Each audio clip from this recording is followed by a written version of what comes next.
We begin in Venice, the city of love, in the middle of a messy love triangle. There are quite a few characters to get to know early on, so here is a quick rundown of the main ones. Othello, a Moor from northern Africa and highly respected military commander, has just eloped with Desdemona, the beautiful daughter of Venetian aristocrat Brabantio. Brabantio doesn't know anything about this marriage and disapproves of it. Iago is Othello's friend in the army, but is angry with Othello because he has been passed over for a promotion in favour of the much less experienced Florentine soldier, Cassio. Cassio, Othello, and Desdemona are good friends, and he often helped the two lovers meet secretly before they were married. He is a bit of a ladies' man, an all-round good guy. Now, back to the plot. Iago and Rodrigo, a rich Venetian in love with Desdemona, wake up Brabantio in the middle of the night, yelling rude comments about her sexual exploits with Othello. When Brabantio realises that his daughter is gone, he becomes angry and decides to have Othello jailed for stealing her away. Meanwhile, the lovers' wedding night has been cut short as Othello has been summoned by the Duke of Venice to advise him on a military matter. Cyprus is in danger from the Turkish army. When Othello and Brabantio meet at the Senate, Othello and Desdemona set the record straight by describing how they fell in love. The Duke gives the newlyweds his blessing. Next, the Venetian fleet leave to defend Cyprus from the Turks, with Iago and Othello's wives accompanying them. Alone, Iago explains how much he hates Othello for promoting Cassio over himself. He also thinks that Othello may have slept with his wife, Emilia, but he cannot be sure.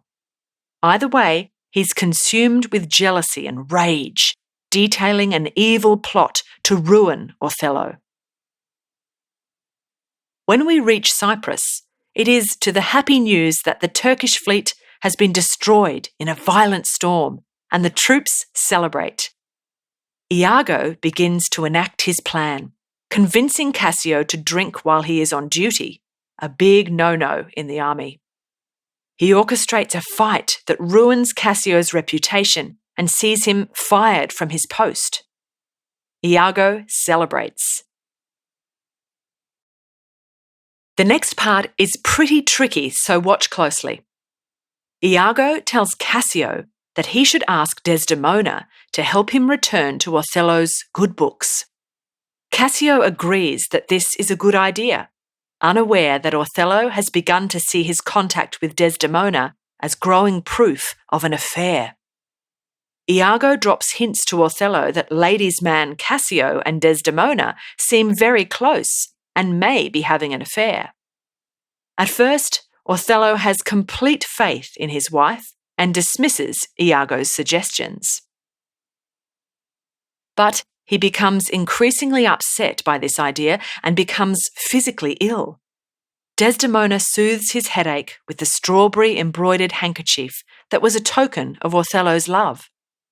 He recounts the story of the handkerchief and warns her that catastrophe would ensue if she were ever to lose it. Of course, she does lose it, and it is picked up by Emilia, who gives it to her husband, Iago. Iago plants the handkerchief in Cassio's bedroom and sits back to watch the chaos unfold. Things get even worse for Cassio as Othello hears him boasting about another woman he has slept with and assumes he is speaking of Desdemona. When he sees the handkerchief in Cassio's possession, he takes the affair as certain and swears that Cassio must die. Iago suggests that he should strangle Desdemona too. Iago's lies are more powerful than Desdemona's goodness, and in a harrowing scene where Desdemona begs for her life, Othello strangles her in their bed. Emilia arrives and realises that her husband is to blame for engineering the murder. Iago's evil knows no bounds, and he kills her and is arrested. Othello finally realizes he has been manipulated by Iago.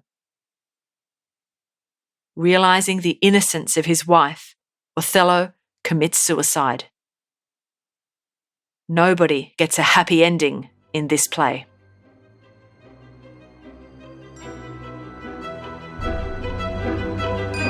We hope you enjoyed this Schooling Online production. For more easy lessons on Othello, check out our analysis of all the themes within the play.